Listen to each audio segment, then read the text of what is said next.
লাউয়ের মধ্যে একটা ডিম ভেজে দেখুন ম্যাজিক। আসসালামু আলাইকুম ভিউয়ার্স। প্রথমে এখানে লাউ কুচি করে নিয়েছি।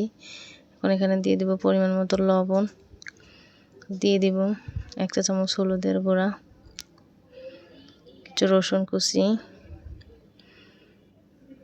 পরিমাণ মতো পেঁয়াজ কুচি এবং কাঁচামরিচ কুচি দিয়ে এখন চুলাতে বসিয়ে রান্না করে নিব। তো লাউ থেকে অনেক পানি ছাড়বে, তো পানিটা শুকিয়ে নিতে হবে। তো এই তো আমার লাউ ভাজি থেকে পানি শুকিয়ে গেছে। এখন আমি এটাকে বাগার দিব। তো বাগার দেওয়ার জন্য আর একটা কড়াইয়ে পরিমাণ মতো তেল দিয়ে এখন এখানে দিয়ে দিব 2টা শুকনো মরিচ চিড়ে, রসুন কুচি এবং পেঁয়াজ কুচি দিয়ে এগুলো একটু ব্রাউন কালার করে ভেজে নেব। তো এগুলো ব্রাউন কালার হয়ে গেলে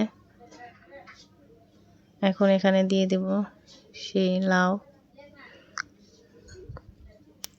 তো লাউগুলো দিয়ে ভালোভাবে নেড়েচেড়ে ভেজে নেব।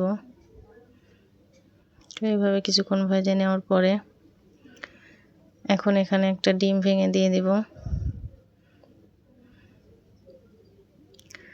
ডিমটা দিয়ে আবারও কিছুক্ষণ নেড়েচেড়ে ভেজে নেব।